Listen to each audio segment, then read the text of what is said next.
Good evening. నా పేరు కందుల Ramesh. YCP అధినేత జగన్మోహన్ రెడ్డి కొత్త రాజకీయానికి తెరలేపుతున్నారా? ఓటమి భారం నుంచి తేరుకొని కొత్త వ్యూహాలు పన్నుతున్నారా? ఇండియా అలయన్స్ వైపు మొగ్గు చూపుతున్నారా? బీజేపీతో తెగతింపులు చేసుకోవడానికి సిద్ధమవుతున్నారా? ఢిల్లీ ధర్నా కార్యక్రమం దీనికి వేదికగా మారిందా? ఈ అంశాలపై చర్చే ఇవాల్టి బిగ్ టాక్.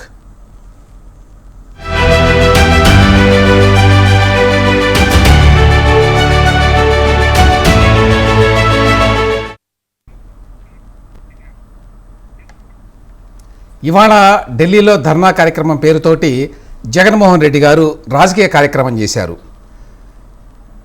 ఆయన ఇండియా అలయన్స్లోకి వెళ్ళేటువంటి అవకాశాలు స్పష్టంగా ఇవాళ జరిగిన పరిణామాలు సూచిస్తున్నాయి. సో దీని గురించి మాట్లాడడానికి నాతోటి జూమ్లో గెస్టులు ఉన్నారు. పురిగళ్ళ రఘురామ్ గారు, బీజేపీ సీనియర్ నాయకులు, సయ్యద్ రఫీ గారు, టీడీపీ రాష్ట్ర అధికార ప్రతినిధి, టి లక్ష్మీనారాయణ గారు, రాజకీయ విశ్లేషకులు, మరి కాసేపట్లో వైసీపీ రాష్ట్ర అధికార ప్రతినిధి నారాయణమూర్తి గారు కూడా మనతో కలుస్తారు. ముందుగా ఇవాళ ఢిల్లీలో ఏం జరిగింది? ఢిల్లీలో జగన్మోహన్ రెడ్డి గారు ఒక కార్యక్రమం పెట్టుకున్నారు. ఏమిటి ఈ కార్యక్రమం? వైసీపీ నాయకులు, కార్యకర్తల మీద ఆంధ్రప్రదేశ్లో ఉన్నటువంటి కూటమి ప్రభుత్వం హింసాకాండకు పాల్పడుతోంది, హత్యాకాండకు పాల్పడుతోంది. ఇది అంశం. అయితే ఢిల్లీలో ఈ ధర్నా కార్యక్రమం చివరికి ఒక రాజకీయ కార్యక్రమంగా మారింది. జగన్మోహన్ రెడ్డి గారు ఇటీవల ఓటమి తర్వాత చాలా కుంగిపోయారు. మిత్రులు ఎవరూ లేనటువంటి ఒక పరిస్థితి వచ్చింది ఆయనకి. ఇప్పుడు ఢిల్లీలో ఈ ధర్నా కార్యక్రమం పేరుతోటి చాలామంది కొత్త మిత్రుల్ని ఆయన ఆహ్వానించారు. వారందరూ వచ్చారు కూడా.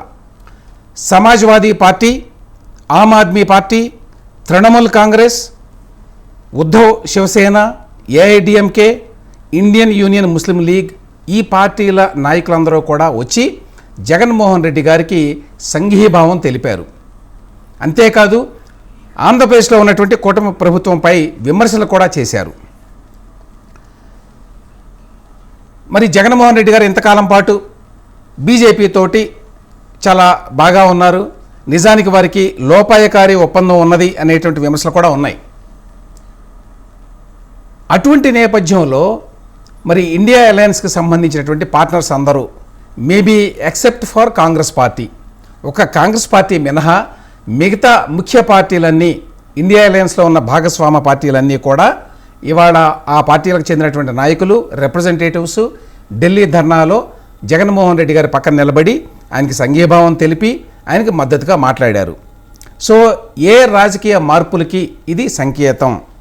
ముందుగా రఘురామ్ గారు, ఏమిటి మీ పాత మిత్రుడిని మీరు వదిలేసుకున్నట్టేనా? నమస్తే, మీకు ప్యానల్ పెద్దలకి అందరికీ నమస్కారం, ప్రేక్షకులకి అందరికీ. ఒకటండి, జగన్మోహన్ రెడ్డి గతంలో కానీ ఇప్పుడు కానీ ఎప్పుడు మా మిత్రుడు కాదు.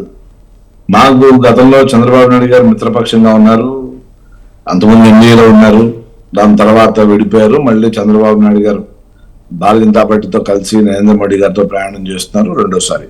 కానీ మీతో కలిసి పని చేశాడండి ఆయన, జగన్మోహన్ రెడ్డి గారు 5 ఏళ్ల పాటు. లేదు, చేయలేదండి. ఎందుకు చేయలేదు అంటే అతను ముఖ్యమంత్రిగా ఆంధ్రప్రదేశ్ లో, ప్రధానమంత్రిగా కేంద్రంలో నరేంద్ర మోడీ గారిని కలిసేవాడు అంతే, యాజ్ ఎ ముఖ్యమంత్రిగా. అంతేగాని భారతీయ జనతా పార్టీతో ఎప్పుడూ కలిసి ప్రయాణం చేయలేదు. లోపాయకారి ఒప్పందాలు కూడా ఏం లేవు. ఒక ముఖ్యమంత్రిగా కలుస్తూ ఉండేవాడు, ప్రధానమంత్రి గారు ముఖ్యమంత్రి కలిసి ఉంటే కలిసేవారు, హోమ్ మినిస్టర్ గారు కానీ, అంతే. అంతకుమించి బీజేపీతో అతనికి, ఆ పార్టీకి, వైసీపీకి బీజేపీకి ఎలాంటి బంధం గతంలో ఎక్కడా లేదు. అది అపోహ మాత్రమే. రాజకీయంగా మనం ఆడుకోవచ్చు, అరే కలుసున్నారా అని, బట్ లేరండి. మేము కూడా గత 5 సంవత్సరాలుగా అనేక సార్లు సోమవీర్రాజు నాయకత్వంలో కానీ, తర్వాత కన్నా గారు కొన్ని సంవత్సరాలు మాకు అధ్యక్షులుగా ఉన్నారు, ఆయన ఆధ్వర్యంలో కానీ, అదేవిధంగా పురంధేశ్వర్ గారు ఇప్పుడు ఆధ్వర్యంలో కానీ మేము అనేక సార్లు ఈ ప్రభుత్వం మీద, అంటే వైసీపీ పార్టీ మీద, వైసీపీ ప్రభుత్వం మీద అనేక ఉద్యమాలు చేశాం రాష్ట్రంలో. రఘురామ్ గారు, అది నిజమే. కానీ ఇంకొకటి కూడా నిజం. అదేంటంటే 5 సంవత్సరాల పాటు ఆయనకు అవకాశం ఉన్నప్పటికీ మరే పార్టీతోటి కూడా ఆయన సంబంధాలు పెట్టుకోవాలా. ఒక రకంగా చెప్పాలంటే ఐసోలేషనిస్ట్ పాలసీ ఒకటి ఆయన అడాప్ట్ చేసుకున్నాడు. ఈ వేరే ఏ పార్టీతోటి కూడా ఆయన అంటకాగలేదు, వాళ్ళతో మాట్లాడలేదు. నిజానికి గతంలో ఎప్పుడూ కూడా మనం అఖిలేష్ యాదవ్ లాంటి నాయకులతోటి, సంజయ్ రౌత్ లాంటి నాయకులతోటి, ప్రియాంక చతుర్వేది లాంటి ఎంపీలతోటి చూడలేదు గతంలో ఎప్పుడు. అంటే వేరే వాళ్ళతో నాకు అవసరం లేదు, నాకు బీజేపీతో సంబంధాలు బాగానే ఉన్నాయి, కాబట్టి నేను ఇండియా అలయన్స్ కూడా చాలా దూరం, అంటే అటు బీజేపీకి ఇటు కాంగ్రెస్ పార్టీకి నేను సమాన దూరాన్ని పాటిస్తున్నాను, ఈక్వి డిస్టెంట్గా ఉంటాను అని ఆయన ఆ మెసేజ్ ఇచ్చాడు గతంలో. కానీ అటువంటి వ్యక్తి ఇవాళ అంత ప్రోయాక్టివ్గా ఇండియా అలయన్స్లో ఉన్నటువంటి భాగస్వాముల్ని పిలిపించుకున్నాడు. వాళ్ళు ఏ విధంగా వచ్చారు అనేది ఒక అంశం, అది మాట్లాడదాం తర్వాత. కానీ వాళ్ళు అసలు రావటం అనేది ఒక విశేషం. ఎందుకంటే దీనివల్ల ఆంధ్రప్రదేశ్లో రాజకీయాలు ఒక మలుపు తిరుగుతాయి. ఒకవైపున ఎన్డీఏ కూటమి, మరొక వైపున ఇండియా కూటమి అయ్యేటువంటి అవకాశాలు కనిపిస్తున్నాయి. అవునా కాదా? నేను ఒకటి చెప్తా సార్ మీకు. రాజకీయ అతను 9 అంతకుముందు అంటే ప్రతిపక్ష నాయకుడిగా, ఎంపీగా, తర్వాత ఎమ్మెల్యేగా ఉండి కూడా, 5 సంవత్సరాలు ముఖ్యమంత్రిగా ఉండి కూడా నాకున్న రాజకీయ పరిజ్ఞానం ప్రకారంగా అతను ఏనాడు కూడా ఒక రాజకీయవేత్తగా, రాజకీయ నాయకుడిగా అతను ట్రాన్స్ఫార్మ్ చెందలేకపోయాడు. సో అంచేత నేను అబ్జర్వ్ చేసింది, గమనించింది ఏంటంటే, ఒక మూర్ఖంగా సింగిల్ గా సింహం వెళ్తుంది, సింహం తోడుగా వెళ్దు, సింహం 10 మందిని తీసుకెళ్దు, కుక్కలో పందులు 10 మందితో వెళ్తారని చెప్పేవాడు. ఆయన మనుషులు చెప్పేవాళ్ళు, ఆయన స్పోక్స్ పర్సన్ చెప్పేవారు, వాళ్ళు చెప్పేవాళ్ళు. అయితే రాజకీయం ఎప్పుడు ఒకేలా ఉండదు అనేది అతనికి ఇప్పుడు రాజకీయం ఇప్పుడు చేయాల్సిన పరిస్థితి, ఇప్పుడు చేద్దామనే టైంకి ఇప్పుడు మొదలుపెట్టాడు. ఇంతకుముందు రాజకీయం చేయలే, బండగా మొండిగా ఒక మూర్ఖుడిగా వెళ్ళిపోయాడు. అది కలిసి వచ్చింది. ఆ కలిసి రాజకీయంలో ఎప్పుడు ఒకేలా ఉంటే ఇంకా చెప్పుకోవాల్సింది ఏముంటదండి. సంజత నాకున్న పరిజ్ఞానం ప్రకారంగా అతను ఇప్పుడు కూడా ఇప్పుడు ఒంటరిగా వెళ్ళాను అని ఎప్పుడైతే మొహం బద్దలైందో, మొప్పు కట్టిందో నెత్తికి, ఇప్పుడు అర్థమైంది అతనికి, అమ్మో నేను ఒంటరి అయిపోతాను, ఇప్పుడు నా క్యాడర్ ను కాపాడుకోకపోతే నా పరిస్థితి ఏంది, రేపొద్దున క్యాడర్ జారిపోతే నా పరిస్థితి ఏంది. అంచేత ఇప్పుడు ఢిల్లీకి మకాం పెట్టాడు. అక్కడి నుంచి అసెంబ్లీ జరుగుతుంటే అసెంబ్లీలో సమావేశంలో ప్రజల సమస్యల మీద కానీ, బడ్జెట్ మీద కానీ, ఇంకోటి మీద కానీ, ఇంపార్టెంట్ పాయింట్ చెప్పారు. ఆయన ఒక రాజకీయ నాయకుడిలాగా వ్యవహరించలేదు గతంలో.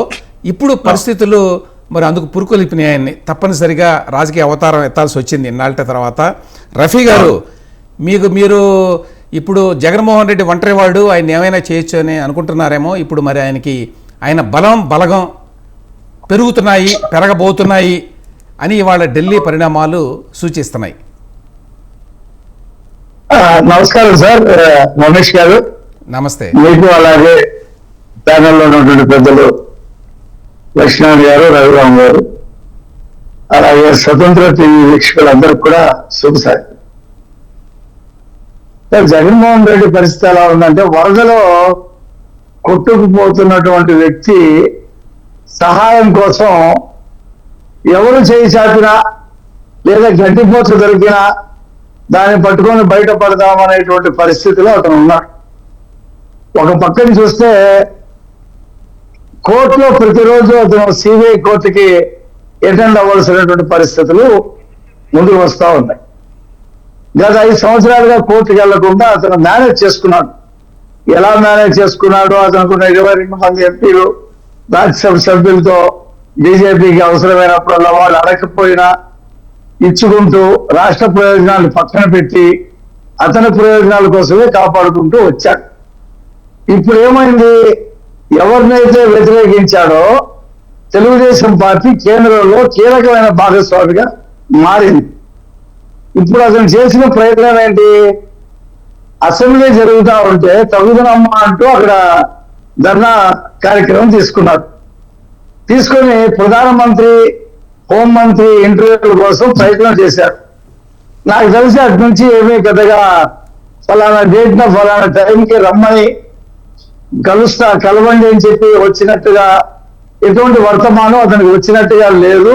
రఫీ గారు, మీరు అంత తక్కువ అంచనా వేయొద్దు. ఇంకా ఆయన 3 రోజుల పాటు ఉంటాడట ఢిల్లీలో, కాబట్టి ఆయనకి అపాయింట్మెంట్ రావచ్చు రాకపోవచ్చు. ఈ మధ్యనే విజయసాయి రెడ్డి గారు మరి అమిత్ షా గారి అపాయింట్మెంట్ కూడా పొంది ఆయనతో మాట్లాడారు. పబ్లిక్ ఇంట్రెస్ట్కి సంబంధించిన విషయాలు చర్చించాను అని కూడా చెప్పారు. అది నిజమైనా కాకపోయినా, కాబట్టి ఆయనకి అపాయింట్మెంట్ రాదు అని చెప్పి మీరు అప్పుడే అనుకోవడానికి లేదు. నేను అంటలేదు ఆ మాట. ప్రయత్నం చేస్తా ఉన్నాడు. ఒక చెయ్యి బీజేపీ నాయకులకి చాచాడు, మీతో స్నేహంగా ఉంటాను లైఫ్ లాంగ్ అని. మన స్పీకర్ ఎన్నికల్లో వాళ్ళు అడగకుండానే సపోర్ట్ చేశాడు. ఇంకో చెయ్యి ఆ వరదలో కొట్టుకుపోతున్నాడు. ఏం చేస్తాడు? ఏది జరుగుతుంది ఇటు పక్కన ఇండియా కూటమి కూడా ఒక చేయి అందించాడు. కానీ ఇక్కడ మనం చర్చించవలసిన విషయం ఏంటంటే, ఇండియా కూటమిలో 100 సీట్లు ఉన్నటువంటి నాయకత్వం వహిస్తున్నటువంటి పార్టీ కాంగ్రెస్ పార్టీ. అది ఆంధ్రప్రదేశ్ లో ఎంతో కొంత ఉనికి కలిగి ఉంది. అలాగే సిపిఐ, సిపిఎం వాళ్ళు కూడా ఆంధ్రప్రదేశ్ లో కీలకమైన పార్టీలుగా ఉన్నారు. ఈ 3 పార్టీలు ఒప్పుకుంటే తప్పితే ఆయన ఇండియా కూటమిలో ఆయన ఇన్వైట్ చేయడానికి అవకాశం లేదు. సమాజ్వాదీ పార్టీ కానీ, లేకపోతే ఇండియన్ ముస్లింస్ కానీ, లేకపోతే టిఎంసీ కానీ, ఆప్ కానీ ఏమి లేదు ఆంధ్రప్రదేశ్ లో. కాబట్టి ఈ మూడు పార్టీలు జగన్మోహన్ రెడ్డి మీద వీరోచితమైన పోరాటం చేస్తున్నాయి.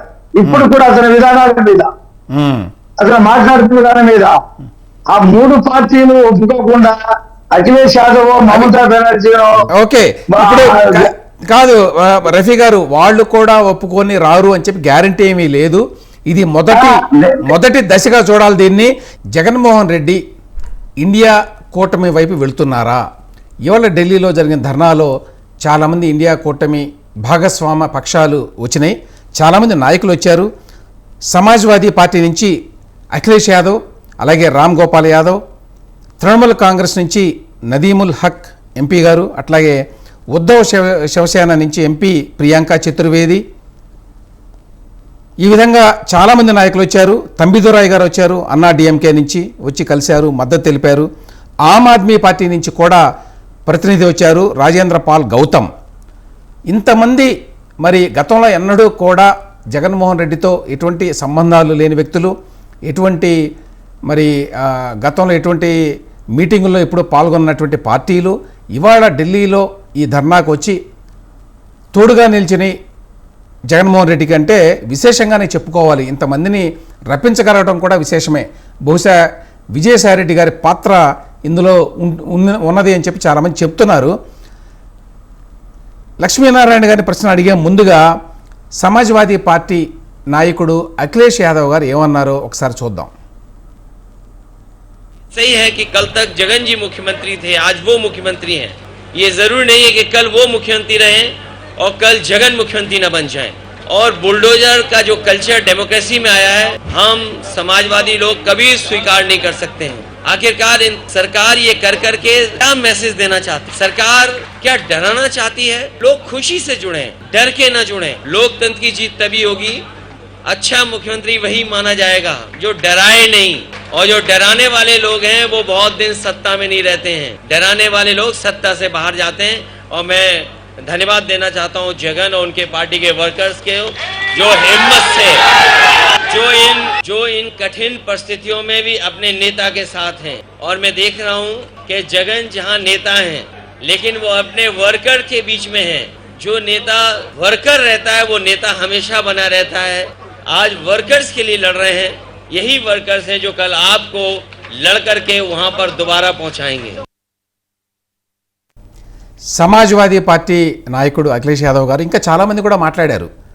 సంజయ్ రౌత్ గారు శివసేన నాయకుడు, ఉద్ధవ్ ఠాక్రే పార్టీ, ఆ పార్టీ నాయకుడు కూడా మాట్లాడి జగన్మోహన్ రెడ్డి గారికి పూర్తి మద్దతు అన్నారు. అలాగే కూటమి ప్రభుత్వం, చంద్రబాబు నాయుడు గారి ప్రభుత్వం అక్కడ ఒక్క రోజు కూడా అధికారంలో ఉండటానికి వీల్లేదు అని కూడా అన్నారు. లక్ష్మీనారాయణ గారు, ఇంతమంది ఇండియా కూటమి భాగస్వామ్య పక్షాలు జగన్మోహన్ రెడ్డి గారికి మద్దతుగా ఇవాళ రావడాన్ని ఎట్లా చూస్తారు మీరు? రమేష్ గారు, మీకు మిగిలినటువంటి పెద్దలకు ప్రేక్షకులకు నమస్తే. ఎన్నికలు జరిగాయి, నెల గడిచిపోయింది. ఎన్నికల తదనంతరం కొన్ని ఘటనలు, చెదురుమదురు ఘటనలు రాష్ట్రంలో అక్కడ ఇక్కడ జరుగుతున్నాయి.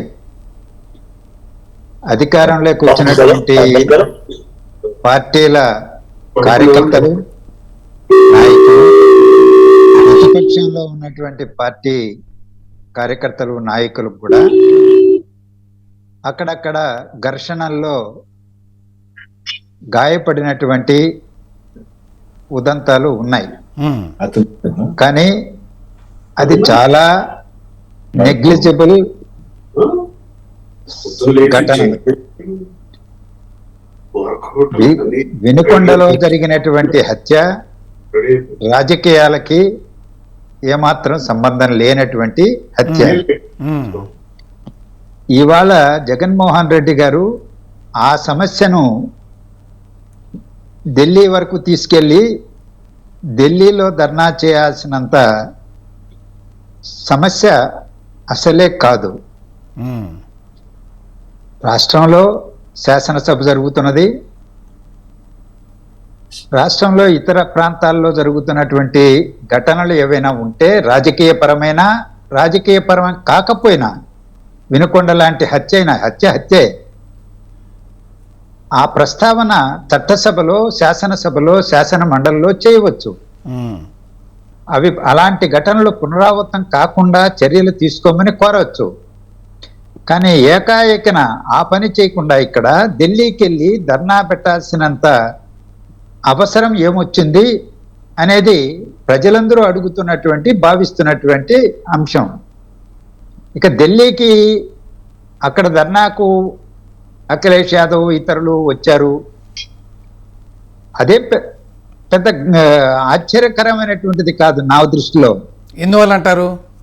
చెప్తున్నా కొంత సంబంధాలు జగన్మోహన్ రెడ్డి గారికి గతంలో ఉండవచ్చు. వాళ్ళతో పార్లమెంట్ సభ్యుడిగా పనిచేశారు, అలాగే ముఖ్యమంత్రిగా ఉన్నారు. అలాగే అఖిలేష్ యాదవ్ యూపీలో బీజేపీకి వ్యతిరేకంగా ఇవాళ రాజకీయ పోరాటం చేస్తున్నాడు. బీజేపీతో కలిసినటువంటి కూటమి ఆంధ్రప్రదేశ్లో అధికారంలో ఉంది, కేంద్రంలో కూడా బీజేపీ నేతృత్వంలో కూటమి అధికారంలో ఉంది. రాజకీయంగా చూసినప్పుడు బీజేపీకి దగ్గరగా మిత్రులుగా ఉన్న వాళ్ళకి వ్యతిరేకంగా ఎవరు నిలిచినా మా మిత్రులే, శత్రువు మా మిత్రుడు అనే సూత్రం పాటించి ఉంటే ఉండవచ్చు. కానీ వాళ్ళు గమనించాల్సింది, దానికేదో ఇండియా కూటమి అని నామకరణం చేయొద్దు. ఇండియా కూటమిలో చాలా పార్టీలు ఉన్నాయి. అందులో అతిపెద్ద పార్టీ కాంగ్రెస్ పార్టీ. పక్కన తెలంగాణలోను కర్ణాటకలో కాంగ్రెస్ అధికారంలో ఉంది. మరో పక్కన తమిళనాడు ఉంది. ఆ తమిళనాడులో డిఎంకే అధికారంలో ఉంది. ఇంకొద్దిగా అవతలకి వెళితే కేరళలో వామపక్షాలు ఉన్నాయి. వీళ్ళకి కేరళ, తమిళనాడు, కర్ణాటక, తెలంగాణ వాళ్ళకు రాజకీయ అధికారంలో ఉన్న వాళ్ళకి ఆంధ్రప్రదేశ్లో ఏం జరుగుతున్నదో తెలుసు. డిఎంకే ఇక్కడ లేకపోయినా పొరుగు రాష్ట్రం వాళ్ళకి తెలుసు. కాంగ్రెస్ ఇక్కడ ఉంది, వామపక్షాలు ఉన్నాయి. ఎంతవరకు స్పందించాలో అంతవరకే స్పందిస్తారు, కానీ రంగులు పూసుకునేటువంటి పరిస్థితి వాళ్ళకి లేదు. ఉండాల్సిన అవసరం ఉంటుందని కూడా భావించడం. ఢిల్లీలో వచ్చినటువంటి వాళ్ళు సుదూర ప్రాంతాల్లో ఉన్న రాష్ట్రాల్లో ప్రాంతీయ పార్టీలు. వాళ్ళకి ఆంధ్రప్రదేశ్లో ఏం జరుగుతున్నదో తెలియదు. ప్రజా తీర్పు ఏంటి వాళ్ళకైనా అర్థమవుతుంది కదా. 175లో 164 సీట్లు వచ్చాయంటే ప్రజల తీర్పు ఏ విధంగా ఉందనేది వాళ్ళకు అర్థం కాదా? లక్ష్మీనారాయణ గారు, మీరు చెప్పే పాయింట్లు రెండు. ఒకటి ఏంటంటే వీళ్ళని ఇండియా కూటమి అని చెప్పి అనడానికి వీల్లేదు. వాళ్ళు వ్యక్తిగత హోదాలో వచ్చారు ఆ పార్టీల వాళ్ళు, ఒకటి. రెండవది, ఏపీలో జరుగుతున్న పరిణామాల గురించి వాళ్ళకి పూర్తిగా అవగాహన ఉండదు. బీజేపీకి వ్యతిరేకం కాబట్టి ఇందులో కొంతమంది వచ్చి ఉంటారు. అయితే అదే సమయంలో ఈ పార్టీలను తక్కువ అంచనా వేయడానికి వీల్లేదు. తృణమూల కాంగ్రెస్ కానివ్వండి, శివసేన కానివ్వండి, సమాజ్వాదీ పార్టీ కానివ్వండి, పెద్ద పార్టీలు ఇవన్నీ కూడా. ఇప్పుడు ఎందుకు వచ్చారనేటువంటిది ఒక ప్రశ్న రమేష్ గారు. ఎందుకు వచ్చారు? రాజ్యసభలో 11 స్థానాలు ఉన్నటువంటి పార్టీ వైఎస్ఆర్సీపీ. ఇబ్బంది పెట్టాల బీజేపీ అంటే ఈ సంఖ్య అవసరమే, ప్రతిపక్షాలకి అవసరమే. అందువల్ల స్నేహ సంబంధాలు కొనసాగిస్తే మంచిదే కదా. ఉపయోగపడితే ఉపయోగపడతారు, ఎక్కడో ఆయన ఉపయోగపడతాడా లేదా అనేటువంటిది ఆచరణలో తేలిపోయింది, భవిష్యత్తులో కూడా తేలుతుంది. ఎందుకంటే ఆయనకున్నటువంటి ఇబ్బందులు, కష్టాలు, నష్టాలు, కేసులు, వాగొడవలతో ఆయన సతమతం అయ్యేవాడు ఈరోజు మోడీ గారితో తగాదా పెట్టుకుంటాడు, అమిత్ షా గారితో తగాదా పెట్టుకుంటారు బీజేపీతో అని ఊహిస్తే అంతకంటే అమాయకత్వం ఇంకొకటి ఉండదు. ఓకే ఓకే నేను వైసీపీ రాష్ట్ర అధికార ప్రతినిధిని తీసుకోవాలండి, ఎందుకంటే ఆయనదే కీలకమైన పాత్ర. నారాయణమూర్తి గారు మరి డ్రైవ్ చేస్తున్నట్టుగా ఉన్నారు, మాట్లాడగలరని అనుకుంటున్నాను. నారాయణమూర్తి గారు, ఢిల్లీలో హలో నమస్కారం చెప్పండి. ఢిల్లీలో ఇంతమంది మరి ఇండియా భాగస్వామ్య పక్షాలని తీసుకురాగలడం చిన్న విషయం కాదు.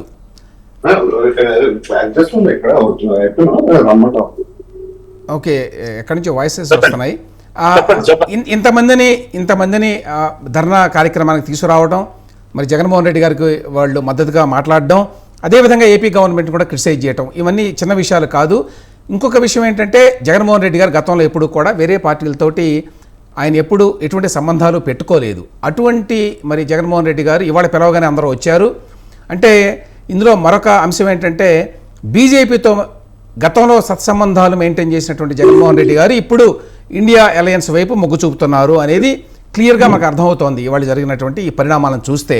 కాబట్టి వైఎస్ఆర్సీపీ అతి త్వరలో ఇండియా అలయన్స్ వైపు వెళుతుందా? క్లియర్ గా ఒక విషయం మనం మాట్లాడుకోవాలి. ఇక్కడ ఇండియా వైపు వెళ్తుందా లేదంటే ఎన్డీఏ వైపు వెళ్తుందా అనేది ప్రజలందరికీ తెలిసిన విషయం. మన పార్టీ పెట్టిన దగ్గర నుంచి కూడా ఎప్పుడు కూడా ఒక గ్రూపుతో జాతీయ రాజకీయాల్లో మేము లేము. మేము ఎప్పుడు కూడా సింగిల్ గానే పోటీ చేసాం. డే 1 నుంచి కూడా సింగిల్ గానే పోటీ చేసుకుంటూ నెగ్గుకుంటూ ప్రజల యొక్క మన్ననలు పొందుతూ వాళ్ళ యొక్క ఆదరణ పొందుతూ వచ్చాం. ఓకే, ఇక 2024లో ఏ విధంగా మరి ప్రజలు మోసపోయారు, ప్రజల్ని మభ్యపెట్టారు అనేది ప్రజలందరికీ తెలుసు. ఒక నెల కాలంలోనే ప్రజలకి అది అర్థమైపోయింది కూడా. ఇప్పుడు ఢిల్లీలో జరిగిన కార్యక్రమానికి ఈ కూటమిలో ఉన్న సభ్యులనే కాదు, అన్ని కూటముల్లో ఉన్న సభ్యులు కూడా హర్షం దీనికి ఇలాంటి కార్యక్రమం చేసినందుకు అభినందనలు తెలియజేస్తున్నారు. ఎన్డీఏ కూటమి నుంచి ఎవరు రాలేదండి, ఎవరు వచ్చారు? ఈ కూటమి నుంచి ఎవరు వచ్చారు అనేది అసలు ఇక అప్రస్తుతం. ఇప్పుడు నేనేమన్నానంటే పార్టీలన్నీ కూడా ఇప్పుడు ఇండియా కూటమిలో మేము లేము అయినప్పటికీ ఆప్ కానివ్వండి, లేదంటే తృణమూల్ కానివ్వండి, లేదంటే శాఖ కానివ్వండి, లేదంటే జేడీ కానివ్వండి, లేదంటే సమాజ్వాదీ పార్టీ కానివ్వండి, ఇవన్నీ ఎందుకు వచ్చారు? కూటమిలో లేని కూడా వచ్చాయి, కూటమిలో ఉన్నాయి వచ్చాయి. ఏ కూటమిలో అయినా కానివ్వండి. కూటమిలో లేని వాళ్ళు ఎవరున్నారండి ఇందులో? ఏఐడిఎంకే ఉందేమో, మరి మిగతా వాళ్ళంతా కూటమిలో ఉన్న వాళ్ళే. అదే నేను అనేది, అదే ఇది అప్రస్తుతం. అన్ని కుటుంబాల వాళ్ళు వచ్చారు. మీరు సమాధానాలు దగ్గర ఉన్నాయి మీ ప్రశ్నలకి. నేనేమంటానంటే ఎన్డీఏ కూటమిలో మాత్రం నుంచి మాత్రం ఎవరు రాలేదండి, అది మాత్రం ఫ్యాక్ట్. ఏ కూటమి నుంచి వచ్చారనేది కూడా కాదు, దేశవ్యాప్తంగా ఉన్న అన్ని పార్టీల వాళ్ళు కూడా చాలా మంది సమయాభావం వల్ల వాళ్ళకి రాజ్యసభలోను ఇవాళ పార్లమెంట్ కూడా ఉండడం వల్ల వాళ్ళు రాలేకపోయారు. మీకు చాలా దగ్గర వ్యక్తులైనటువంటి బీఆర్ఎస్ పార్టీ వారు, ఆ నాయకులు రాలేదు, మరి ఎందువల్లనో నేను అనేది అదే, సమయాభావం వల్ల వాళ్ళు కొంతమంది రాలేకపోయారు. చాలా పార్టీలు అయితే ముక్తకంఠంగా దేశంలో ఉన్న పెద్ద పెద్ద పార్టీలు ప్రతి పార్టీలు. ఓకే, మూర్తి గారి వాయిస్ పోయినట్లుంది. ఓకే, రన్నింగ్ లో నెట్వర్క్ ఉండదు. ఓకే ఓకే రఘురామ్ గారు కానివ్వండి, జాతీయ పార్టీ ఓకే మాట్లాడుతున్నారు. నేను చెప్పినామండి, ఈ కాన్స్టిట్యూషన్ కి విరుద్ధంగా జరుగుతున్న రాజ్యాంగాన్ని తొంగలు తొక్కి పాతరేసే కార్యక్రమం ఈ పార్టీ. ఇవాళ బీజేపీ కూడా దాన్ని వ్యతిరేకిస్తా ఉంది. వీళ్ళు చేస్తున్న శాస్త్రం ఏవైతున్నాయో బీజేపీకి మేము ఆపాదించాలని అనుకోవట్లేదు, కలిసి ఉండొచ్చు కాక అది వేరే విషయం. కానీ వీళ్ళు చేస్తున్న దానకాన్ని వాళ్ళు అమానవీయ ఏవైతే చర్యలు తీసుకుంటా ఉన్నారో వాటి నిన్న ఒక్క రోజే నిన్న రోజు చూసినా కూడా పెదకూరపాడులో కాళ్ళు చేతులు నరికేశారు. ఇవన్నీ ఇంత అరాచకమైన ఆర్గనైజ్డ్ క్రైమ్ ఒక పార్టీ చేస్తూ ఉంటే దేశంలో ఉన్న పార్టీలు కానివ్వండి, లేదంటే కేంద్ర ప్రభుత్వం కానివ్వండి, లేదంటే చట్టపరమైన ఓకే ఓకే కాదు నారాయణమూర్తి గారు ఊరుకుంటారని నేను అనుకోవట్లా. ఓకే మీరేం చెప్తున్నారంటే కాదు నారాయణమూర్తి గారు ఇది ఓన్లీ ఓకే మీరేమంటున్నారంటే ఓన్లీ ఇది ఆంధ్రప్రదేశ్లో జరుగుతున్న పరిణామాలకి స్పందించి మాత్రమే ఈ పార్టీలన్నీ వచ్చినాయి, ఇందులో రాజకీయపరమైన యాంగిల్ ఏమీ లేదు అంటున్నారు, అంతేనా? డెఫినెట్ గా మేము ఏమంటామంటే పొలిటికల్ యాంగిల్ లేదు ఇందులో, పొలిటికల్ యాంగిల్ లేదు ఇందులో, ఇది పూర్తిగా ఏపీ పరిణామాల స్పందన. ఈ దుష్టపాలన జరుగుతున్న చర్యల్ని ఖండించే కార్యక్రమం, వ్యతిరేకంగా జరుగుతున్న కార్యక్రమాలు, ప్రజలను హింసిస్తున్న కార్యక్రమాలు, మానవతాలు. ఓకే రఘురామ్ గారు మీ రెస్పాన్స్ చెప్పండి. ఇది ఏపీలో జరుగుతున్న పరిణామాల మీద స్పందనగానే పార్టీలన్నీ కూడా మరి వచ్చినాయి వాళ్ళ ఢిల్లీ ధర్నాకి. ఓకే ఓకే రఘురామ్ గారు మళ్ళీ మాట్లాడతాను మీతోటి.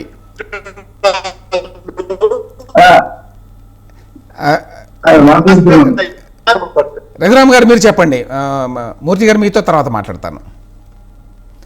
రఘురామ్ గారు ఇప్పుడు రఘురామ్ గారు మ్యూట్లో ఉన్నారు మీరు. ఇప్పుడు రాజకీయం లేదంటే ఎలా కూర్దండి? ఇది రాజకీయమే, పక్త రాజకీయము. ఢిల్లీకి వచ్చి ఆంధ్ర రాజకీయాన్ని వదిలిపెట్టి, ఆంధ్రప్రదేశ్ లో అసెంబ్లీని వదిలిపెట్టి ఢిల్లీ వచ్చి ఢిల్లీలో ధర్నా చేశారంటే ఏంది? రాజకీయం కోసం చేశాడు. దాంట్లో అనుమానం ఏముంది? ఇది రాజకీయం కాదండి, వ్యక్తిగతం అంటే వ్యక్తిగతం ఎలా గుర్తుంది ఇది? తర్వాత మొన్నటి వరకునేమో 5 ఏళ్ళు కాదు 10 ఏళ్ళునేమో ఒంటరి సింహం, ఒంటరి మేము ఒంటరిగానే వస్తాం అన్నారు. ఇప్పుడు అందరూ మాకు చూసారు ఎంతమంది ఉన్నారు అంటున్నారు. ఎవరిని బెదిరించాలని, ఎవరు చూపించాలని? మొన్నటి వరకు ఒంటరి అన్నావు, ఇప్పుడేమో 10 రోజులు వేసుకొచ్చి చూసారా ఒక్కడిని కాదు, జగన్ ఒక్కడ కాదు, చూసారు ఎంతమంది ఉన్నారు అంటున్నారు. ఎవరు చూపించాలా, ఎవరిని బెదిరించాలా? ఇది కాదండి. సో అంచేత తన క్యాడర్ కి పారిపోకుండా క్యాడర్ నిలదొక్కుకోవడం కోసము అతను రాజకీయంగా ఇప్పుడు రాజకీయం మొదలు పెట్టాడు. మొన్నటి వరకు మంత్రులనే కలవలా, ఎమ్మెల్యేలనే కలవలా, ఇంట్లో పరదాలు పెట్టి కూర్చున్నాడు, తప్పు చేశాడు. ఆ తప్పుని సరిదిద్దుకోలేని తప్పు చేశాడు.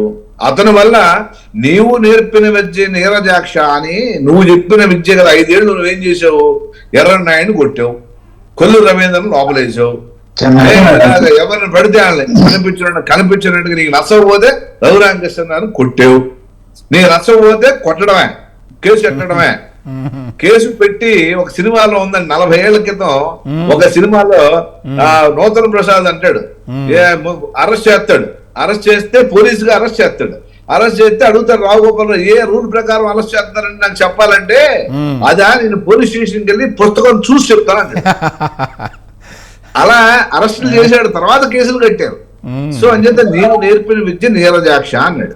అంచేత ఇప్పుడు ఏదో జరిగిపోతే 40 రోజులే 40 రోజులు ఓపిక పట్టలేకపోతే మరి చంద్రబాబు నాయుడు 14 ఏళ్ళు ప్రతిపక్ష నాయకుడిగా ఓపిక పట్టాడు. ఏమంటే బీజేపీ 80లో పుట్టి కాదు 62లో పుట్టిన బీజేపీ అధికారం కోసం 98 వరకు 45 ఏళ్ళు ఆగింది.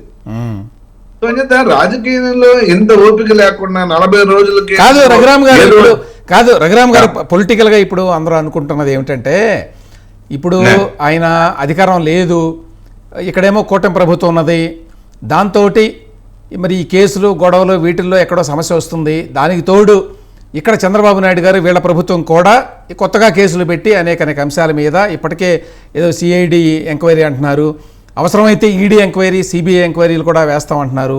ఈ నేపథ్యంలో మరి అటువంటి పరిస్థితి వచ్చేటువంటి అవకాశం ఉంది. కాబట్టి మిత్రులు అవసరము. ఈ మిత్రులు ఎవరు అవసరం అంటే బీజేపీ ఇప్పుడు సహాయం చేయకపోవచ్చు, ఎందుకంటే బీజేపీ కూటమిలో భాగస్వామి కాబట్టి. అందుకోసమే బహుశా మరి విజయసాయిరెడ్డి గారు కలిశారేమో తెలియదు. మీరు ఎలాగూ సాయం చేసే పరిస్థితి కనిపించట్లేదు కాబట్టి మేము అటు ఆ ఇండియా అలయన్స్లో ఉన్న వాళ్ళతో కలిసి వెళతాము అని చెప్పి బహుశా చెప్పారేమో అనుకుంటున్నాను. ఎందుకంటే ఆయన సడన్గా మొన్న కలవాల్సిన అవసరం లేదు, అప్పటికప్పుడు కలిశారు అమిత్ షా గారిని. కలిసినప్పుడు బహుశా ఇదే కన్వే చేశారనుకుంటున్నాను, మేము ఇండియా అలయన్స్ వాళ్ళని పిలుచుకుంటున్నాము మా దానికి అని. కాబట్టి బీజేపీ నుంచి బహుశా దూరం వెళ్తారు, ఇండియా కూటమిలోకి వెళ్ళేటువంటి అవకాశం ఉంది. ఎందుకంటే అక్కడ ఉంటే కనీసం కొంతమంది అన్న తోడొస్తారు రేపు ఎప్పుడైనా కేసులు పెట్టి అరెస్టులు చేసి ఇట్లాంటి కార్యక్రమాలు చేస్తే. కాబట్టి మీరు ఇండియా అలయన్స్కి జగన్మోహన్ రెడ్డి గారు వెళ్ళడాన్ని ఆహ్వానిస్తున్నారా లేదా? సరే, ఒకటి కేసులు పెట్టి ఒకవేళ ఏమన్నా కేసుల్లో ఆ పక్కన ములాయం సింగ్ యాదవ్ కొడుకు అఖిలేష్ యాదవ్ లేదా ఇంకా ఏఐడిఎంకే తంబిదురై వీళ్ళంతా జైలు దగ్గరికి వస్తారండి, వాళ్ళ కేసుల్లో వాళ్ళని సాయం చేస్తారండి. సో ఒకటి ఏంటంటే ఇవాళ వచ్చినట్టే రఘురామ్ గారు, ఇవాళ వచ్చి మరి సంఘీభావం తెలిపారు కదా. సంఘీభావం తప్పుడు మీకు ఏదన్నా జరిగితే ఎవరికన్నా దెబ్బ తగిలినానో నా జ్వరం వచ్చిందో హాస్పిటల్ పాలైతే వచ్చి పాకరిస్తారు ఎవరన్నా. సో అలాంటి పాకరింపు అనుకోవచ్చు, ఏముంది వచ్చి ఢిల్లీలో కూర్చొని రండి సార్ మీరంతా ధర్నా చేస్తున్నాం మేమంటే, సరే వస్తారు సార్ ఢిల్లీలో రాజకీయ వేదిక, ఢిల్లీ పక్కన పార్లమెంట్ పక్కనే మీదది, ఓ రౌండ్ అలా వేసొద్దాం లేరా అని వచ్చి ఉంటారు అంతా. సో అంచేత ఇదేదో దీనివల్ల అతనికి పొలిటికల్ మైలేజ్ ఏదో నేను ఏదో చేసేసాను చూసారా నేను ఎంతమందిని రప్పించానో అని అతను క్యాడర్ కి చెప్పుకోవడానికి చూపించుకోవడానికి ఉపయోగపడుతుంది. ఖచ్చితంగా క్యాడర్ ఉపయోగపడుతుంది. నాయకులు వాళ్ళు పారిపోకుండా అటు ఇటు సైలెంట్ అయిపోకుండా అప్పుడే చెప్పారు, మీరు ఇందాకనే అన్నారు వైసీపీ వాళ్ళు రమ్మంటే వాళ్ళు ఫ్లైట్ లో ఉన్నాను ఒకడు, ట్రైన్ లో ఉన్నాను ఒకడు, ఎక్కడెక్కడో ఉన్నాను ఒకడు, ఢిల్లీలో ఉన్నాను ఒకడు, ఎవరి కాళ్ళు తప్పించు తిరుగుతారు వెళ్ళి. అధికారం వల్ల లేకపోయినా ఒక పార్టీ కోసం జనం ఉండాలా, నాయకులు ఉండాలంటే ఇలాంటిది ఏదో చెయ్యాలి. అందుకని చేశాడు నేను అనుకుంటున్నాను. లేదు వాడు పారిపోతారన్నమాట మనం అనకూడదు, కానీ అందుబాటులోకి రాలేదంటే దీంట్లో రెండు అర్థాలండి. పారిపోవడం కాదు, దొరకపోవడం కూడా పారిపోవడం కింద లెక్క. దొరకపోవడం కూడా పారిపోవడమే. రఫీ గారు, ఇప్పుడు దాకా మీరేంటంటే ఈయనకేదో మరి బీజేపీ అన్నతో ఉన్నాడు కొన్నాళ్ల పాటు అని చెప్పి అనుకున్నారు. ఇప్పుడు కూటమిలో ఉన్నారు కాబట్టి మీకు తిరుగులేదు అనుకుంటున్నారు. ఇప్పుడు జగన్మోహన్ రెడ్డి ఒంటరివాడు అనుకున్నారు మొన్నటిదాకా. ఇప్పుడు మరి ఇంతమంది ఆయనకి తోడుగా నీడగా వచ్చారు సపోర్ట్గా. రేపు ఇండియా కూటమిలో కనుక ఆయన అధికారికంగా చేరితే అప్పుడు ఖచ్చితంగా ఆయన మంచి పోటీ ఇవ్వగలడు రాష్ట్రంలో కూడా, ఎందుకంటే నేషనల్ లెవెల్లో కూడా కొంత సపోర్ట్ వస్తుంది కాబట్టి.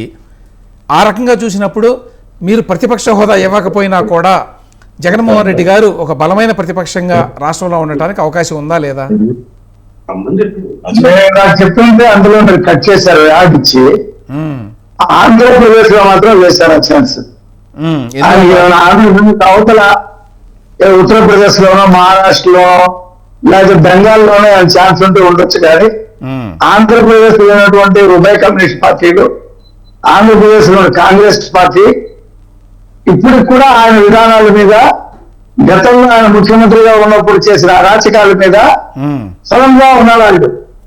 ఏదో ఆయన ధర్నా చేస్తే అఖిలేష్ యాదవ్ ఆ మమతా బెనర్జీ పార్టీ సంబంధించిన వచ్చేస్తే ఇక్కడ ఉండేటువంటి ప్రధాన మూడు పార్టీలు అవి మర్చిపోతాయని చెప్పి మీరు అనుకోవద్దు.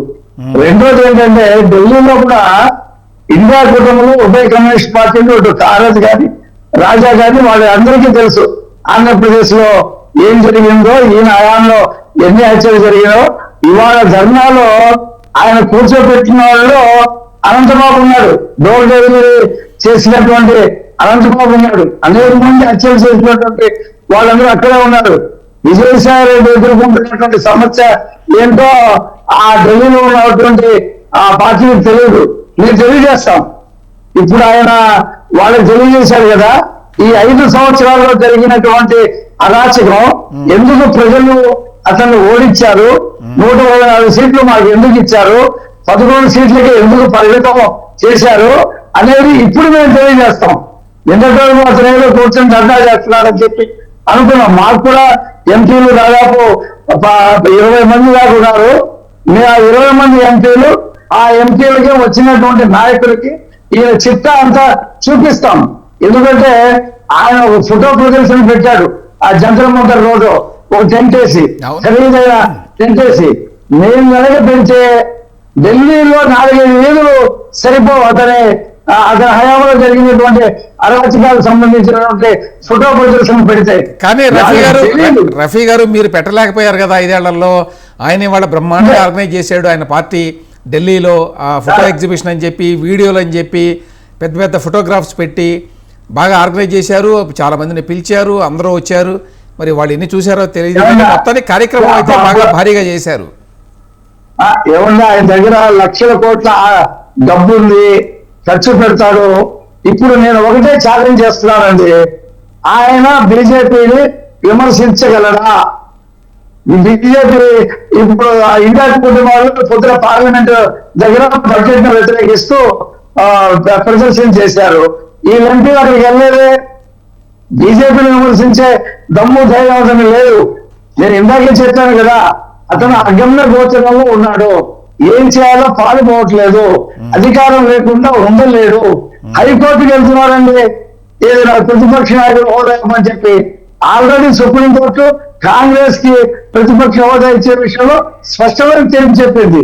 ఇంకా హైకోర్టు ఏం చెప్పొద్ది, ఐక్యరాజ్య సమితి కూడా వెళ్తాడు, అందులో ఏం మనం అనుకోవటానికి లేదు. కాబట్టి జగన్మోహన్ రెడ్డి అనేటువంటి రాజకీయ నాయకుడిని, ఆ పార్టీని నాకు తెలిసి ఇండియా కూటమి అయితే ఇన్వైట్ చేయదు. ఖచ్చితంగా అతను రెంటికి చెడిన రేవడు అవుతాడు. అంటే ఈ ఇండియా కూటమి కలిసి తిరిగిన దానికి బీజేపీ కాస్తో కూస్తో గతంలో 5 సంవత్సరాలు మనకి ప్రతి బిల్లు మీద అతను సపోర్ట్ చేశాడు. రాజ్యసభలో, లోక్సభలో. కానీ రఫీ గారు ఎప్పటికప్పుడు మా రాజకీయాలు మారుతుంటాయి, ప్రయారిటీస్ మారుతుంటాయి, అవసరాలు మారుతుంటాయి. మారినా నేను చెప్తున్నాను చూడండి, బీజేపీకి ఎంతో కొంత సాఫ్ట్ కార్నర్ గతంలో ఉంటే అది వాళ్ళతో పోయింది. అతను కష్టాల్లోకి వెళ్ళిపోతా ఉన్నాడు. ఖచ్చితంగా అతను ఏ ఇండియా కూటమికి వెళ్ళడు, ఎన్డీఏ కూటమికి వెళ్ళడు, 3వ ఫ్రంట్కి వెళ్ళడు, 4వ ఫ్రంట్కి వెళ్ళడు, జైలుకి వెళ్తాడు.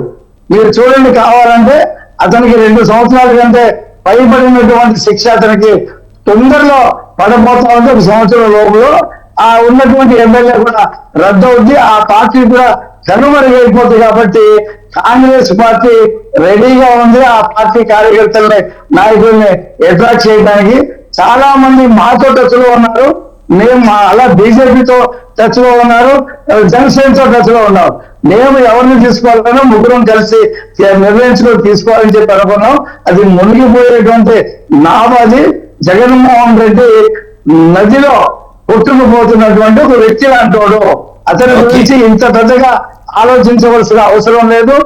మేము తెలియజేస్తాం, భ్రమలు పడుతున్నటువంటి ఏ పార్టీలు అయితే వచ్చినాయో ఇతని నిజ స్వరూపం ఖచ్చితంగా తెలియజేస్తాం. వాళ్ళు కూడా ఆ తప్పును తెలుసుకొని భవిష్యత్తులో ఈ సంఘీభావాలు, ఈ డిన్నర్లు జాగ్రత్త పడతాం. ఓకే. కానీ రఫీ గారు గతంలో కూడా ఇదే విధంగా తక్కువగానే అంచనా వేశారు ఆయన్ని. ఆయన 2019లో భారీ మెజారిటీతో అధికారంలోకి వచ్చాడు. ఇప్పుడు కూడా వాస్తవానికి ఓడిపోయిన తర్వాత ఇప్పుడు కూడా ఓడిపోయిన తర్వాత అతను ఒంటరివాడు అయ్యాడు కాదు. ఇప్పుడు కూడా అతను పెద్ద ఈ ఘోర ఓటమి తర్వాత, వైఫల్యం తర్వాత అతనికి దిక్కు తోచడం లేదు, లేకపోతే కుంగిపోయాడు అని చెప్పి అనుకోవచ్చు. కానీ ఈ పరిస్థితుల్లో కూడా మరి ఢిల్లీలో ఇంత భారీ ఎత్తున కార్యక్రమాన్ని ఆర్గనైజ్ చేసి ఇంతమంది నాయకుల్ని తీసుకురాగలిగాడు అంటే అది చిన్న విషయం కాదు. లక్ష్మీనారాయణ గారు, మీ అంచనాలో మళ్ళీ వస్తాను రఫీ గారు. లక్ష్మీనారాయణ గారు, మీ అంచనాలో ఇప్పుడు జగన్మోహన్ రెడ్డి గారు ఇండియా కూటమి వైపు వెళ్ళేటువంటి అవకాశం ఉందా లేదా? ఆయన ఏ కూటమి రాజకీయాల వైపు వెళ్ళే అవకాశమే లేదు. ఎందువల్ల చెప్తున్నా, ఆయన ఉన్న ఇబ్బందుల వల్ల, సమస్యల చుట్టుముట్టు ఉన్నటువంటి పరిస్థితుల్లో ఈనాడు కేంద్ర ప్రభుత్వానికి వ్యతిరేకంగా నిలిచి బట్టకట్టే పరిస్థితి లేదని ఆయనకి తెలుసు. అందువల్ల బీజేపీతో వీలైతే స్నేహం, బంధం, రాజకీయ స్నేహం కాదు.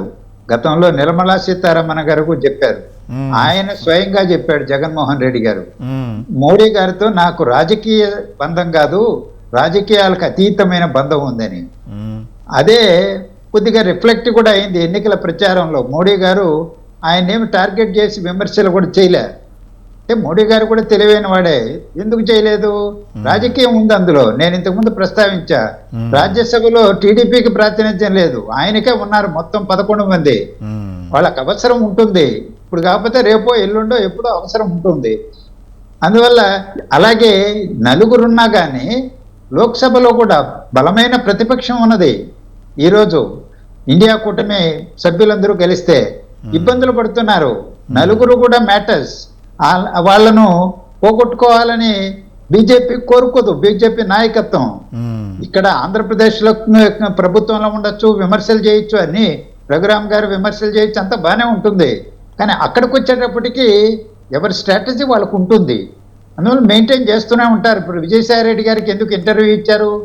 ఆయన చెప్పుంటాడు, ఆయన ఏమి అంత ధైర్యం చేయలేడు, ఆయనే సమస్యల్లో ఉన్నాడు. ఇప్పుడు అక్కడ వైజాగ్లో వచ్చిన సమస్య, దేవాదాయ సమస్య తలకు చుట్టుకునింది. ఆయన బాధల్లో ఆయన ఉన్నాడు, జగన్మోహన్ రెడ్డి బాధల్లో జగన్మోహన్ రెడ్డి ఉన్నాడు. వాళ్ళ సమస్యలు చెప్పుకోవడానికి పోతుంటారు. ఈ పేరుతో కూడా ఢిల్లీకి వెళ్ళారు కాబట్టి కలిస్తే బాధలు చెప్పుకొని వస్తారు.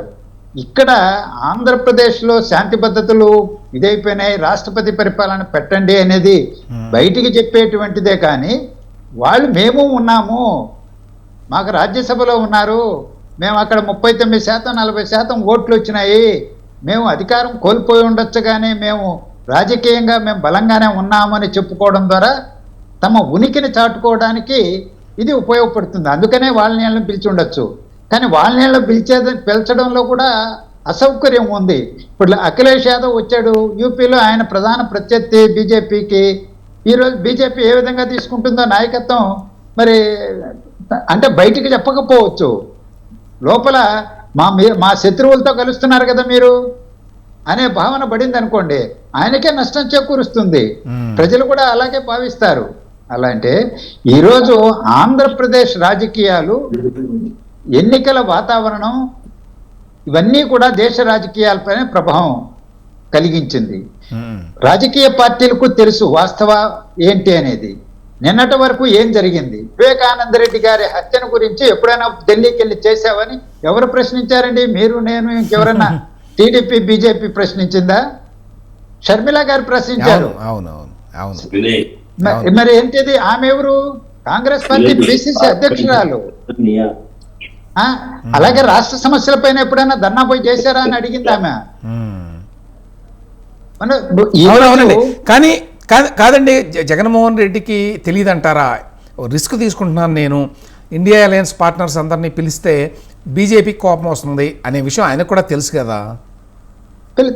తెలిసినా ఇప్పుడు కాన్ఫర్ట్ పొజిషన్ లో కొన్ని చేస్తారు.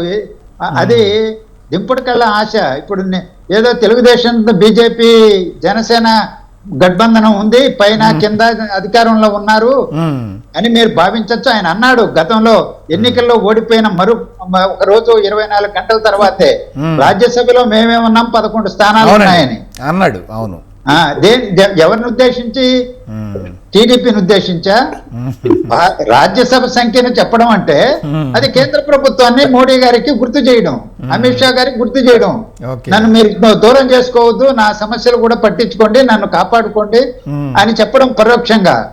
ఈ రోజు కూడా అట్నే మీరు కూడా వదిలేస్తే నాకు వేరే మార్గం ఏముంది, ఇదో వాళ్ళతో వీళ్ళతో పోతాను అనే ఒక సంకేతం ఇవ్వడం కూడా కావచ్చు. అవును. నారాయణమూర్తి గారు ఫోన్ లైన్లో ఉన్నారు, వారితో మాట్లాడదాం. మూర్తి గారు, ఇప్పుడు మీ రాజకీయ వ్యూహం ఏంటి? మీరు ఓన్లీ ఇది రాష్ట్ర ప్రభుత్వం మీద, కూటమి ప్రభుత్వం మీద పోరాటం మాత్రమేనా, లేకపోతే జాతీయ స్థాయిలో ఏదో ఒక కూటమితోటి సన్నిహిత సంబంధాలు నెలకొల్పుకోవాలి అనేటువంటి ఒక కోరిక ఉన్నదా? ఎందుకంటే అది ఇవాళ కనిపించింది. ఇంతకుముందు మరి లక్ష్మీనారాయణ గారు ఇతరులో మాట్లాడినట్టుగా ఒకసారి మీరు అఖిలేష్ యాదవ్ని, సంజయ్ రౌత్ని, ఇతరులని పిలిచినప్పుడు సహజంగానే బీజేపీ మిమ్మల్ని దూరం పెడుతుంది. దానికి మీరు సిద్ధంగా ఉన్నారా?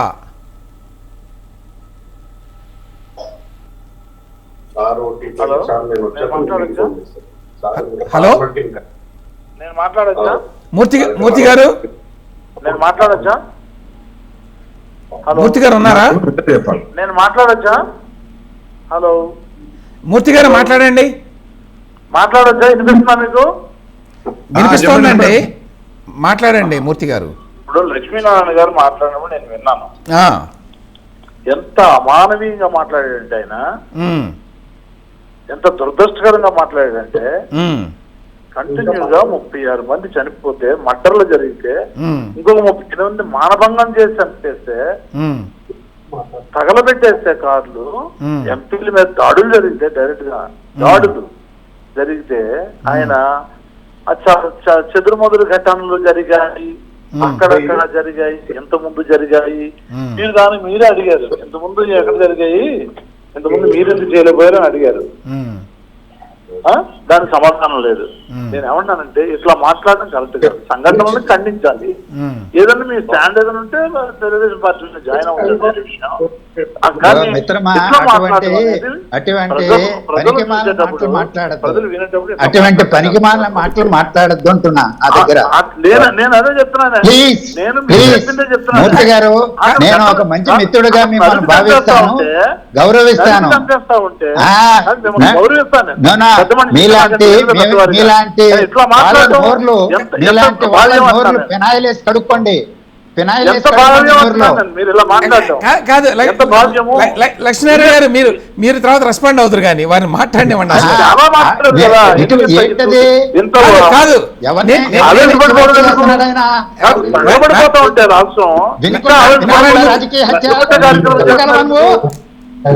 ఓకే నారాయణమూర్తి గారు, ఇక్కడ పాయింట్ ఏమిటంటే మీరు హత్యలు ఇవి చాలా జరిగినాయి, చాలా ఘోరాలు నేరాలు జరిగినాయి కప్పుకోవాలంటున్నా నేను.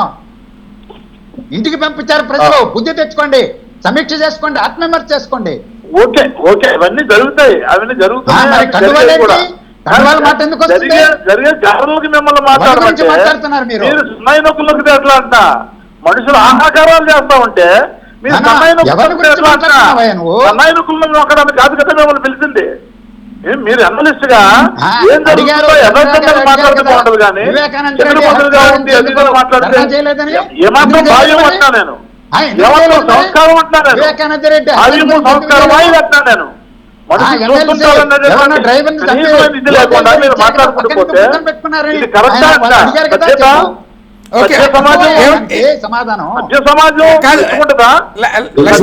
లక్ష్మీనారాయణ గారు, ఓకే మీ పాయింట్ మీరు చెప్పారు. మూర్తి గారిని మాట్లాడినవ్వండి. మూర్తి గారు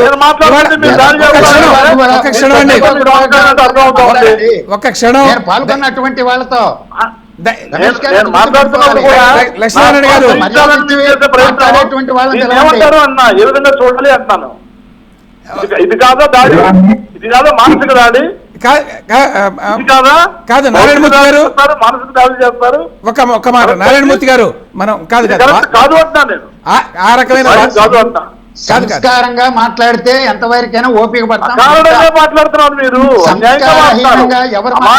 మాట్లాడుతున్నారు. మంచి మిత్రుడే, గోబుల్ ప్రచారం చేస్తా ఉన్నారు మీరు. మిత్రుడని నోరు మూసుకోను. ఓకే లక్ష్మీనారాయణ గారు మూసుకొని మీ విద్యుత్ కూడా చెప్తా. ఓకే మూర్తి గారు ఒక్క క్షణం ఆగండి, మనం విషయంలోకి వెళదాం. కాదు మీరు చూసుకోవాల్సిన అవసరం లేదు. అని అడిగింది శర్మిల. మీరు ఓకే లక్ష్మీనారాయణ గారు ఒక్క క్షణం దయచేసి.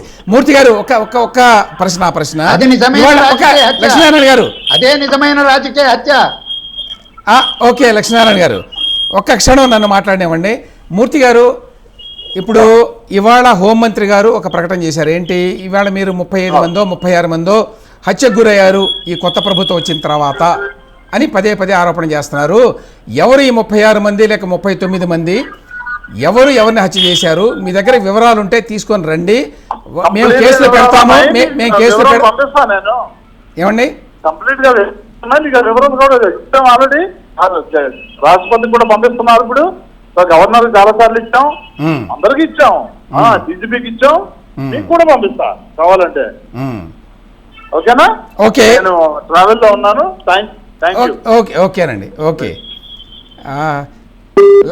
లక్ష్మీనారాయణ గారు చెప్పండి. రమేష్ గారు కాదు, వారు ఏమన్నారు, మీరు ఈ జరిగినటువంటి ఘటనల్ని మీరు లైట్ గా తీసుకున్నారు అనేది ఆయన ఉద్దేశం అండి. లైట్ గానా? ప్రజలే తీసుకున్నారు. ప్రజలు ఈ రోజు వినుకొండలో జరిగిన హత్యను రాజకీయ హత్యను ఎవరైనా భావిస్తున్నారా?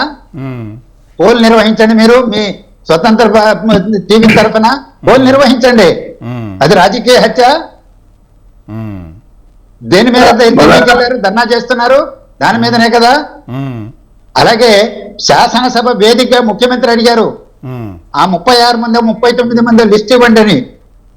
ఎందుకు ఇవ్వలేదు? ఇక్కడ అబద్ధాలు చెప్పుకుంటూ తప్పుడు గణాంకాలు చెప్తూ హత్యలంతా జరిగిపోతున్నాయి, అని ఢిల్లీకి వెళ్ళి ఇచ్చేస్తారా? ఏంటి కుట్ర? దీని వెనకాల రాజకీయ కుట్ర లేదా? ఈ రోజు కొత్తగా వచ్చిన ప్రభుత్వం అమరావతి నిర్మాణం ఏం చేయాలని తలపట్టుకొని కూర్చున్నారు. పోలవరం సంగతి ఏంటని తెలుసుకోవాలనుకుంటున్నారు. లేకపోతే నిధులు ఎలా సంపాదించుకోవాలా కేంద్రం నుంచి అని తంటాలు పడుతున్నారు. ఒక వాతావరణాన్ని కలుషితం చేసి రాష్ట్రానికి 5 ఏళ్లు సర్వనాశనం చేసిన చాలదని ఇప్పుడు కూడా ఏమీ జరగకుండా అడ్డుకోవాలనా? వాతావరణం చెడగొట్టాలనా? ఎవరు పెట్టుబడులు వచ్చి పెట్టకూడదనా? ఏ పరిశ్రమ రాకూడదనా? నిజంగా ఆంధ్రప్రదేశ్లో హత్యా రాజకీయాలు ఇప్పుడు ఉన్నాయా, జరుగుతున్నాయా? శాంతి పద్ధతులు విఘ్నమైపోయి రాష్ట్రపతి పరిపాలన పెట్టాల్సిన దౌర్భాగ్య పరిస్థితి ఏర్పడిందా? స్పందించాల్సిన బాధ్యత మనకు లేదా? లక్ష్మీనారాయణ గారు ఇప్పుడు 35 మందో 38 మందో 39 మందో నంబర్ చెప్తున్నారు లాస్ట్ 3 days నుంచి. పేర్లు ఇమ్మని ముఖ్యమంత్రి అడిగారు కదా శాసనసభలో, మరి ఇవ్వచ్చు కదా. వాళ్ళ పోలీసు యంత్రాంగం లేదా? లేకపోతే వీళ్ళు నిన్నటి వరకు అధికారంలో ఉన్నారు, పేర్లు తీసుకెళ్లి ఎవరు చంపారు, వాళ్ళ పేరేంటి, వాళ్ళ వయసు ఏంటి ఇవ్వచ్చు కదా. ఎవడన్నా వద్దన్నాడా? అంటే దీన్ని పూర్తిగా మళ్ళీ రాజకీయంగా యాక్టివ్ కావడానికి ఒక మార్గంగా ఎంచుకున్నారా, అంతేనా? రమేష్ గారు, వాళ్ళు రాజకీయంగా మార్గాన్ని ఎంచుకుంటే తప్పులేదు, కానీ సర్వనాశనమైనటువంటి ఆంధ్రప్రదేశ్ భవిష్యత్తుతో చెలగాటమాడుతున్నారు. ఓకే, ఆంధ్రప్రదేశ్ రాష్ట్ర భవిష్యత్తుతో చెలగాటమాడుతున్నారు ఇలాంటి రాజకీయాలతో. దాని మీద పౌరులు స్పందించకపోతే, మనలాంటి వాళ్ళని స్పందించకపోతే ఈ రాష్ట్రం ఏం కావాలి? ఎవడొస్తాడు చెప్పండి ఇక్కడికి?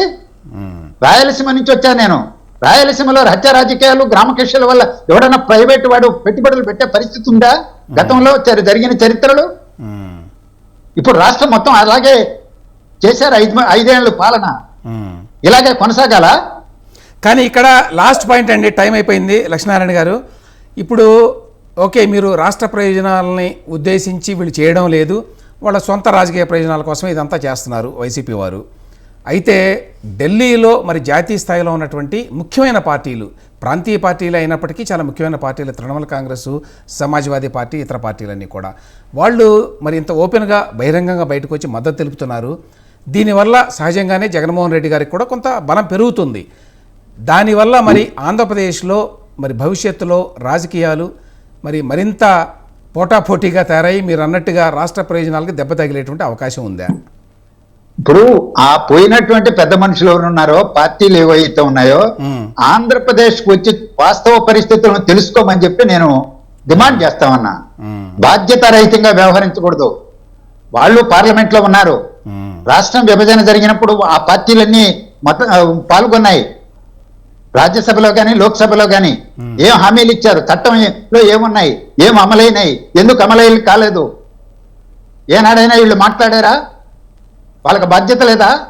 మరి ఈ విషయంలో బాధ్యత లేదా అంటున్నా నేను. కాదు లక్ష్మీనారాయణ గారు, ఈ విషయంలో తెలుగుదేశం పార్టీ వైఫల్యం కూడా లేదా? మరి వాళ్ళ బాధ్యత కదా అక్కడ ఢిల్లీలో ఉన్న పార్టీలు కూడా చెప్పడం.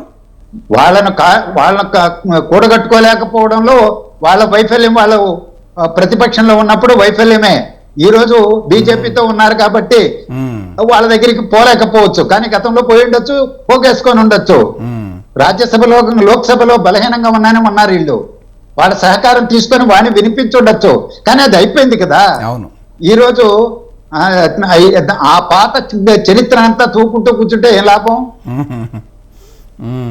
కానీ ఏమైనప్పటికీ చెప్పండి, లాస్ట్ టైం అయిపోయింది నాకు. రఫీ గారు, లాస్ట్ వర్డ్. మా పార్టీ కేంద్ర కార్యాలయం మీద దాడి చేసినప్పుడు